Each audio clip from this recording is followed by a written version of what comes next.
Hello and welcome to the second to last choral contemplation event for Michaelmas Term 2020. Now, before we begin, I'd like to give our viewers advance notice that our next program will be, as has been tradition, themed on Christmas, and won't be hosted by myself, but our college's exceptionally hard-working principal, Jan Royal. Now, the topic of today's contemplation is Retrieving What's Lost, a meditation on memory in music. And speaking on this topic is Professor Anita Mehta, who comes from India and is a visiting member of our college. She is a theoretical physicist of complex systems, which is in addition to her current research on modeling of speech perception, where she is working on mechanisms of long-term memory amongst many other exciting topics. She is a Rhodes Scholar who completed her MA and DPhil here at Oxford in theoretical physics. Subsequently, she worked in prestigious research groups at the likes of Cambridge and Harvard. But she's not here to give a technical talk on theoretical physics or complex systems.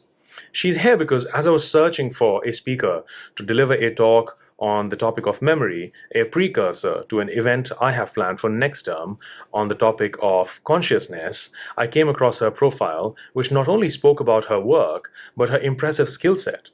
She speaks 5 languages fluently, which is in addition to basic command of 2 additional European languages. She's a pianist and a music critic, and so I thought perhaps she would have some interesting insights on memory. As expected, she proposed that she talks about memory in the context of her journey back to music, which she embarked upon in our college's chapel. Naturally, I gladly accepted. That said, one of the many inconveniences of the ongoing pandemic has been a lot of us have been unable to rejoin work and are still working from home. Professor Mehta is unfortunately still in India and recording this talk from her home in Calcutta. Therefore, due to various technical reasons, unfortunately, her talk is delivered in an audio-only form, and I apologize to our viewers for there might be some background noise. But we do hope that under current circumstances, you would excuse us for this. Now, as always, the speaker's talk is complemented with readings, one of which is an 1893 poem, When You Are Old, by the famous Irish poet William Butler Yeats, which is a poem about love. It makes impressive use of an array of literary devices such as imagery, consonants, symbolism, personification, and many more. These readings are read by undergraduate student volunteers who are exercising extreme caution in the current climate and recording themselves reading from their individual accommodations. And of course, we have contributions from our wonderful college choir led by the director of chapel music. One of the pieces they have performed for today's event is Wanting Memories by an African-American singer and composer, Ysaye Barnwell. In Barnwell's own words, the song was an unconscious wish or prayer that actually came true. Please sit back and enjoy today's event on the theme of memory. Beyond 6 rivers and 3 mountain ranges rises Zora, a city that no one having seen it can forget. But not because, like other memorable cities, it leaves an unusual image in your recollections. Zora has the quality of remaining in your memory point by point, in its succession of streets, of houses along the streets, and of doors and windows in the houses, though nothing in them possesses a special beauty or rarity. Zora's secret lies in the way your gaze runs over patterns following one another, as in a musical score where not a note can be altered or displaced. The man who knows by heart how Zora is made, if he is unable to sleep at night, can imagine he is walking along the streets, and he remembers the order by which the copper clock follows the barber's striped awning, then the fountain with 9 jets, the astronomer's glass tower, the melon vendor's kiosk, the statue of the hermit and the lion, the Turkish bath, the cafe at the corner, the alley that leads to the harbour. This city which cannot be expunged from the mind is like an armature, a honeycomb in whose cells each of us can place the things he wants to remember. Names of famous men, virtues, numbers, vegetable and mineral classifications, dates of battles, constellations, parts of speech. Between each idea and each point of the itinerary, an affinity or a contrast can be established, serving as an immediate aid to memory. So the world's learned men are those who have memorized Zora. But in vain I set out to visit the city, forced to remain motionless and always the same. In order to be more easily remembered, Zora has languished, disintegrated, disappeared. The earth has forgotten her.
When you are old and grey and full of sleep, and nodding by the fire, take down this book and slowly read, and dream of the soft look your eyes had once, and of their shadows deep.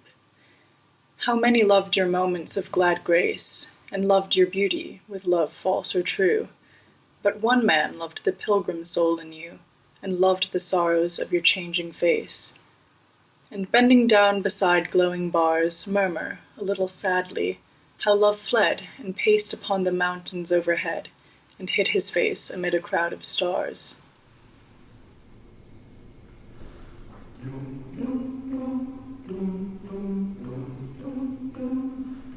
I am sitting here wanting memories to teach me to see the beauty in the world through my own eyes. Yes, I am sitting here wanting memories to teach me to see the beauty in the world through my own eyes.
I'm delighted and privileged to give a talk, albeit virtually, at the Somerville Chapel, which has been such a beloved refuge for me over the last years. I'd have loved to be there in person, but the COVID outbreak has prolonged what was to have been a short trip to India. When I was asked to give a talk on memory, I knew immediately that it would involve music, which is so interlinked with my memories of this chapel in particular. My scientific work on memory, which probably prompted the original invitation, is for another time and place, one that involves the cool logic and mathematical analysis that is part of my other life as a scientist. On this occasion, though, I want to talk about memory as a lover and occasional practitioner of music. Memories have many forms. Our conscious memories are those we invoke with a sense of purpose. For example, the act of recalling something with a view to creating something else, as happens when we remember facts crucial to our work or when we recall incidents pertinent to future decisions. It's our subconscious memories, though, which are much deeper and more mysterious, and it's those, at least for me, that are most closely allied to being a listener and a performer of music. I hasten to add here that I'm an amateur musician, one who plays for her own pleasure. And this chapel has a special place for me because it's where I came back to playing the piano after decades away from it. There were personal reasons for my long estrangement from music, an estrangement which caused my fingers, hands, and arms to feel like useless appendages, like the ghost limbs an amputee imagines in the place of limbs that aren't actually there. Worse still, this estrangement from playing the piano caused me to avoid listening to music that I loved, for fear of reviving the sense of loss of something I feared was gone forever.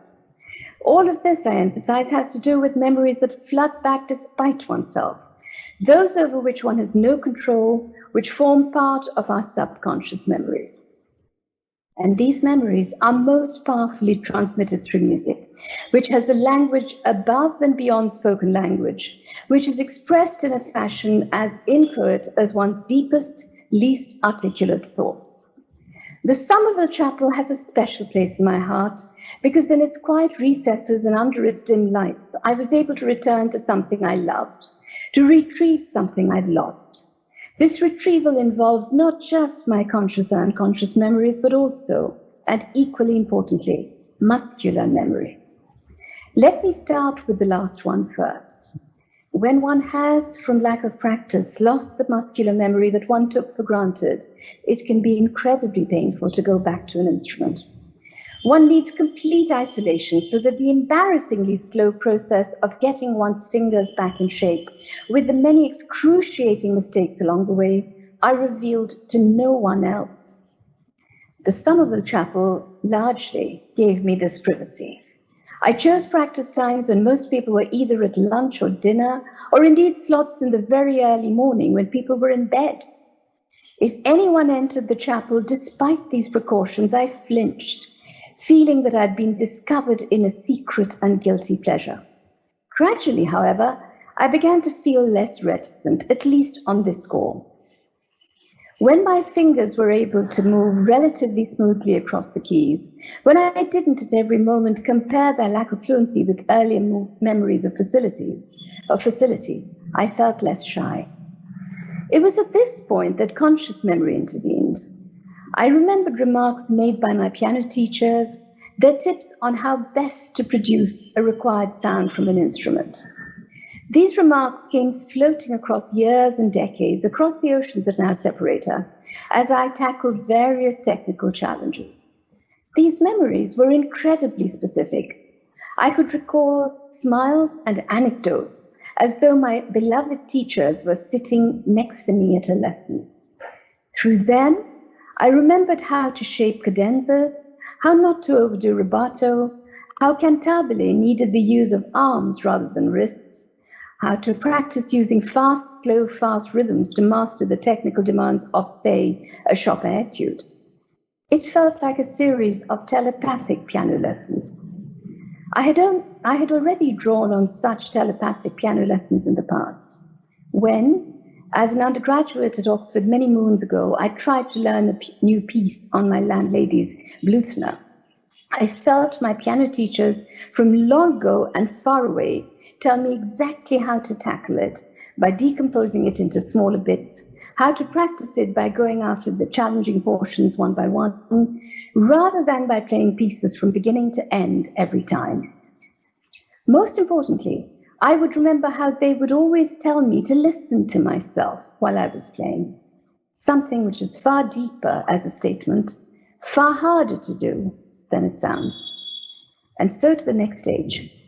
After conscious and muscular memory had played their roles in re-establishing some degree of technical facility, subconscious memory came in to help with reinterpreting the music I was playing. I had only to play some Debussy to remember a rain-drenched garden, alive with the sounds and smells of the monsoons. Not because Debussy had this in mind when he wrote Jardin sous la pluie, but because I'd learnt that piece during Calcutta's monsoons in a conservatory which overlooked a rain-drenched lawn.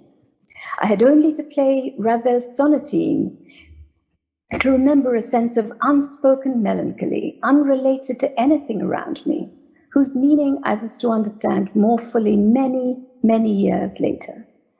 My relearning these and other pieces in the Somerville Chapel has added its own compendium of memories. I remember the play of light through the chapel windows, how, after dashing to the chapel on a rainy morning to begin my hour of practice, I'd be rewarded with the sudden streaks of light slanting down the chapel windows in parallel. I'd know that outside the sun had peeked out from behind the clouds, as if to reward me for persevering. I remember also the instant sense of refuge that I felt as, my practice routine established, I would slip into the chapel alone after an early lunch, leaving behind all the activities of, all the people related to, my everyday life and work. It really was my secret and guilty pleasure. These memories are now indelibly part of the album that flashes through my mind as I sit at my piano here, far away from the college and its chapel. Subconscious memories also dominate when I listen to music. Muscular memory isn't relevant, and I don't need to evoke conscious memory at all, as emotions flood in along with their associated memories. These are usually specific memories that dominate all other associations with a given piece. I can never listen to Mozart's Ave Verum Corpus without remembering a service at a small church in Vienna to which a dear friend had taken me, and the feeling of oneness, a brief moment of perfection as we embraced all those around us afterwards. Herbert Howell's Hymnus Paradisi takes me back to a windy Michaelmas term, my first with the University Choir in Cambridge, where I, and as I later found out, many people around me, were undergoing a baptism by fire. The parts we had to sing sounded very jagged, even harsh, and it wasn't until they were put together by a wonderful conductor, the late Sir Stephen Cleobury, at the dress rehearsal, that we realized what a wonderful piece of music we had the privilege to sing.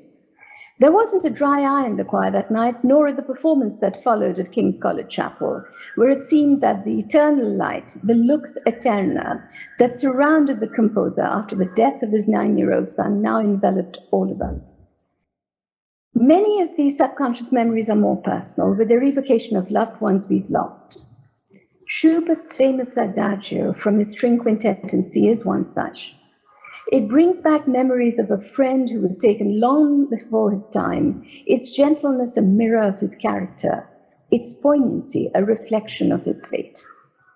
Another friend unfailingly appears when I hear Fauré's Requiem, which she always said should be played at her funeral. Little those of us who loved and still love her know how soon that would be. The power of memory is profound in all of our lives, but its association with something like music that is beyond language is most overpowering of all. There are times in life when one avoids precisely the music one loves best, because this could unravel a string of memories of a loss that one wants desperately to forget and to recover from, so that the outer march of one's life can continue unimpeded. At other times, when one wants to recover a skill, it is the most powerful tool we have. The muscular memory that accompanies a return to pianism reminds one of swimming.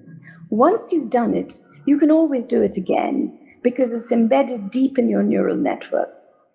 The conscious memory of, for example, using different techniques to produce different sounds, of sight reading music is never lost, even if it's been dormant for long. And once the elements are in place, the subconscious memories of all one has loved in life return unbidden to add the je ne sais quoi, that element without which all performances would be tedious and arid exercises. Speaking today as part of this contemplation series, I can't help reflecting that, at least for me, music is the purest form of meditation there is. As a performer, the act of uniting muscle, heart, and brain implies the purest concentration, which is the closest to meditation that I've ever got to, at any rate. If any one of these links is broken, so is the meditative trance, and of course, so is the flow of music. As a listener, one is transported, despite oneself sometimes, to times, places, and people past, none of which actually exist at the time of listening. This is the closest that I've ever got to spirituality, when something that doesn't exist in real terms is so much more tangible than everything that does. And the magical link between listener or performer and time, space, love, loss, joy, retrieval, and renewal, all that makes our life the miracle that it is memory.